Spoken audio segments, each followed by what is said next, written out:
Greetings, pastors. My name is Brian Croft, and I'm the Executive Director of Practical Shepherding. I'm also the Senior Fellow for the Mathena Center for Church Revitalization at the Southern Baptist Theological Seminary. And I'm grateful for this opportunity to be able to address each of you just for a few moments, try to encourage you in the work that you're doing. I served as a pastor for 25 years, most recently stepping down from the senior pastorate role that I had. I spent 8.5 years doing associate pastor work at some different churches, and then the last 17 years I've spent as the senior pastor of Auburndale Baptist Church in Louisville, Kentucky. The end of last year being the time I transitioned out to be able to serve full-time with Practical Shepherding and continue in my role at Southern Seminary. And because of the role I get to play, I get to work with hundreds of pastors all over the world, and I think you'll agree with me, this last year has been tough. I mean, uniquely tough. The things that COVID-19 has brought into the ministry of a pastor just seems almost unprecedented. We're seeing alarming rates of pastors who are quitting or considering quitting because of the exhaustion that so many pastors feel, as I know you can relate to that. COVID-19 hasn't created as many problems as much as just I think it's revealed and opened up issues, disunity, and other things that were already existing in our churches and just exasperated it so much more and made the work of a pastor so much more difficult. And I just want to acknowledge that to you.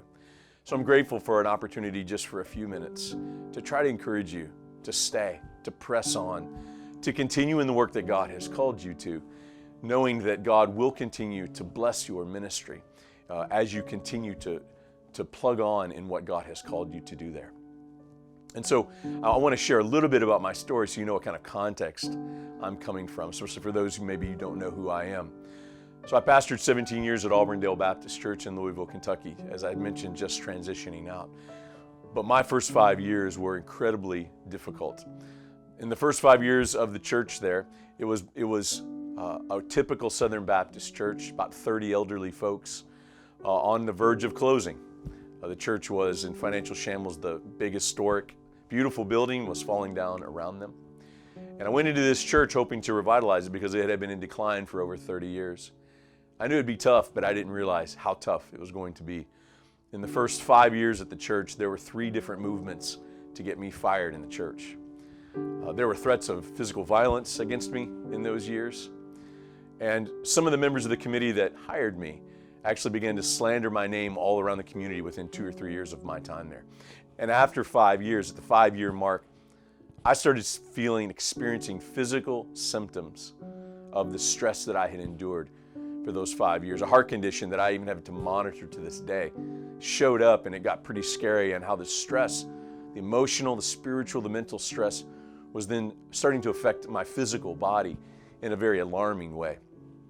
And God, in His kindness, after those first 5 years, some things happened, and God just changed the church, and the ship just turned, and in year 6, the church flourished for the next decade.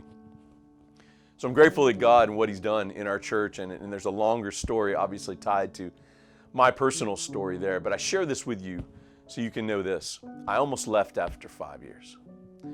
I almost didn't stay, and none of you would have blamed me if you would have heard even more of the details of what I endured, but I decided to stay. And God in year 6 started to bless our church in a way.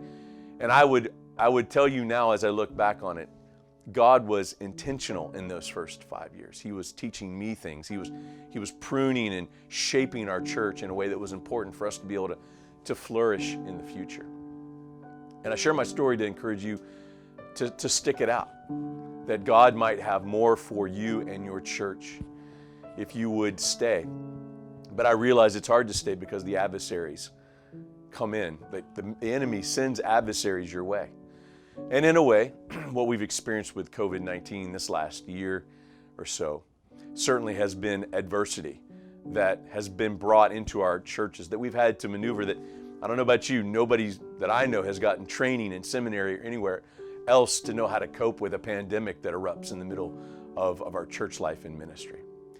So I want to read a passage to you that might help you see how the Apostle Paul encourages us, I think, to stay in the midst of adversity and adversaries. In 1 Corinthians chapter 16, he's writing to the Corinthians and saying, I want to come and see you and visit you and spend time with you. But but I can't come just yet. And he gives 2 reasons that he has to stay in Ephesus. Let me read verses 5 through 9 for you. And I will visit you after passing through Macedonia. For I intend to pass through Macedonia, and perhaps I will stay with you, or even spend the winter, so that you may help me on my journey wherever I go. For I do not want to see you now just in passing. I hope to spend some time with you if the Lord permits. But I will stay in Ephesus until Pentecost. For a wide door for effective service has opened to me, and there are many adversaries. So Paul gives 2 reasons why he tells the Corinthians, I want to come see you, but I can't come just yet. I have to stay in Ephesus. The first one is he says, the work's not done yet that God had called me to. He says in verse 9, a wide door of effective work is open to me. And so he's saying I have to stay because this work that God has called me to do here is not done yet. But the second reason he says why he is staying in Ephesus, at the end of verse 9, he says, and there are many adversaries. Paul actually takes a ministry paradigm that is unfamiliar to us and he turns it upside down, and that is this. Brothers, we often think adversity and adversaries in particular are the reason to leave. It's why many pastors will leave their church thinking another church is going to be a better situation. There won't be adversity, there won't be adversaries there like there is in the place I'm in now. But I want you to see that Paul actually says the adversaries are the reason to stay, not to leave. So my encouragement first to you, whether it's adversaries you're facing that have either come out of the shadows or their dark side has really shown up in all the disunity that's come with a pandemic or a volatile political year that we had last year, whatever it might be, whatever's causing the disunity, don't miss that is a temptation to leave, to quit, and I know it is because it's hard. And intuitively, we want to run away from those kinds of situations. But I want to encourage you with the words of the Apostle Paul here to the Corinthians when he says, his work's not done yet, so I've got to stay. He says, there are adversaries here. I have to stay and face them.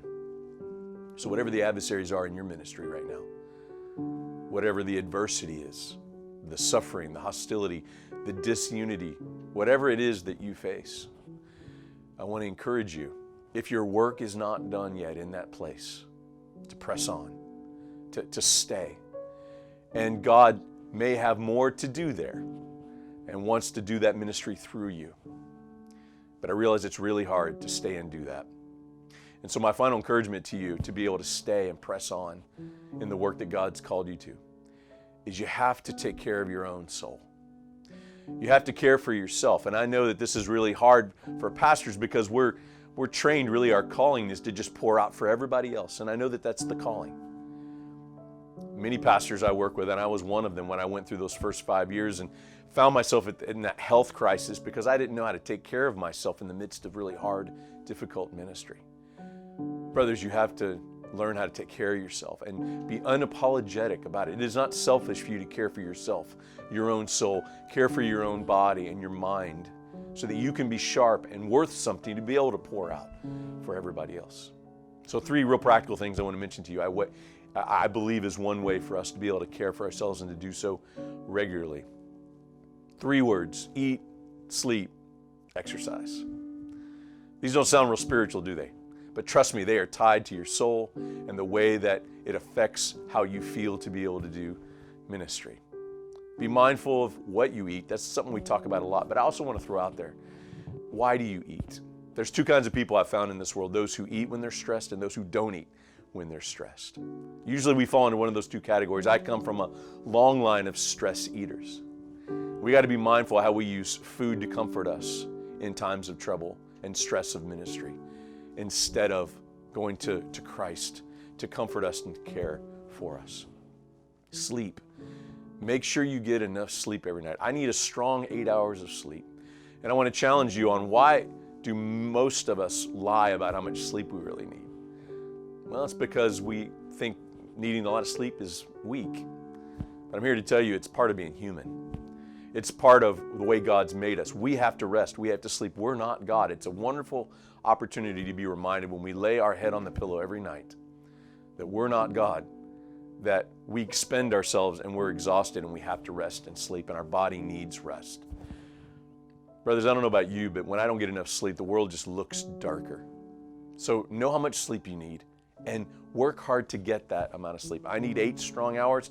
I'm unapologetic in saying that, and hopefully you will embrace the need for sleep for yourself.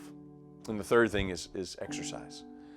You know, exercise is one of the most natural stress relievers for ministry.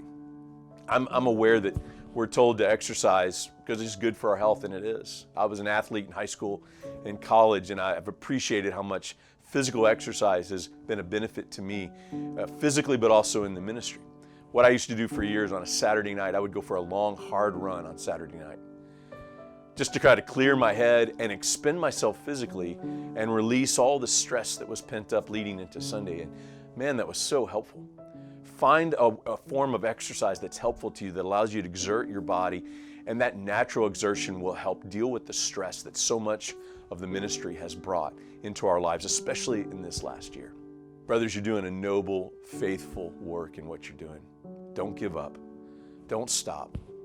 The chief shepherd, Jesus, is with you. He has appointed us to be under shepherds for his sheep. He indeed will not forsake you in the work that you're doing on his behalf. So press on. And one of the ways to press on is to make sure you're taking care of yourself well. So may God bless you and keep you as you continue in this work. And make sure you let me know if there's any way that I could serve any of you brothers as you continue to press on in your work.